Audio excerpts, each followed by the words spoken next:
Top ನಟರಾಗಿದ್ದಂಥ Ganesh ಅವರು ಇದೀಗ ನಿಧನರಾಗಿದ್ದಾರೆ ಎಂಬ ಮಾಹಿತಿ ಬರ್ತಿರುವಂಥದ್ದು. ಹಾಗಾದ್ರೆ ಯಾರು ಈ ಗಣೇಶ್ ಸಂಪೂರ್ಣ ಮಾಹಿತಿ ನಮಗೆ ಕೊಡ್ತೀನಿ. ಅದಕ್ಕೂ ಮುನ್ನ ಚಾನಲ್ ಸಬ್ಸ್ಕ್ರೈಬ್ ಮಾಡಿ.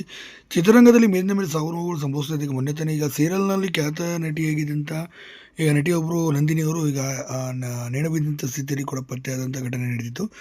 ಇನ್ನು ಇದೇ ಸಂದರ್ಭದಲ್ಲಿ ಈಗ ಮತ್ತೊಂದು ಈಗ ಖ್ಯಾತ ನಟಿಯಾಗಿರುವಂಥ ಮೀನಾ ಗಣೇಶ್ ಅವರು ಇದೀಗ ವಿಧಿವಶರಾಗಿದ್ದಾರೆ. ಹೌದು, ಮೀನಾ ಗಣೇಶ್ ಅವರು ಮೂಲತಃ ತಮಿಳಿನ ನಟಿಯಾಗಿದ್ದು ಸಹ ಕನ್ನಡದಲ್ಲಿ ಕೂಡ ಸುಮಾರು 50ಕ್ಕೂ ಅಧಿಕ ಸಿನಿಮಾಗಳಲ್ಲಿ ಕಾಣಿಸಿಕೊಂಡಿದ್ದಾರೆ. ಪೋಷಕ ಪಾತ್ರದಲ್ಲಿ ಹೆಚ್ಚಾಗಿ ಕಾಣಿಸಿಕೊಂಡಿದ್ರು ಅಂತಲೂ ಕೂಡ ಹೇಳ್ಬೋದು.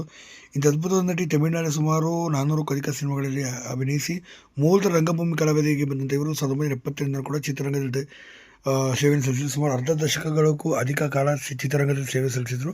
ಸುಮಾರು 6 ತಿಂಗಳ ವರ್ಷಗಳಿಂದ ಕೂಡ ಅನಾರೋಗ್ಯದಿಂದ ಬಳಲ್ತಿದ್ರು. ಲಿವರ್ ಕ್ಯಾನ್ಸರ್ನಿಂದ ಬಳಲ್ತಿದ್ದಂಥ ಇವರು ಚಿಕಿತ್ಸೆಯನ್ನು ಕೂಡ ಪಡೆದಿದ್ದರು. ಚಿಕಿತ್ಸೆ ಫಲಕಾರಿಯಾಗಿದೆ. ಚೆನ್ನೈನ ಖಾಸಗಿ ಆಸ್ಪತ್ರೆಯಲ್ಲಿ ಇಂದು ಮುಂಜಾನೆ 3:15 ಸುಮಾರಿನಲ್ಲಿ ಕೊನೆ ಸೆಳೆದಿದ್ದಾರೆ ಮೀನಾ ಗಣೇಶ್ ಅವರು. ಇನ್ನು ಮೀನಾ ಗಣೇಶ್ ಅವರ ಸಾವಿಗೆ ಇಡೀ ತಮಿಳು ಚಿತ್ರರಂಗ ಸ್ಥಳದಲ್ಲದೆ ಕನ್ನಡ ಚಿತ್ರರಂಗಗಳು ಕೂಡ ಕಂಬನಿ ಮಿಡಿದಿದೆ. ಏನೇ ಇವರ ಆತ್ಮಕ್ಕೆ ಶಾಂತಿ ಸಿಗಲಿಕ್ಕೆ ಅಂತ ನಾವು ಕೂಡ ದೇವರಲ್ಲಿ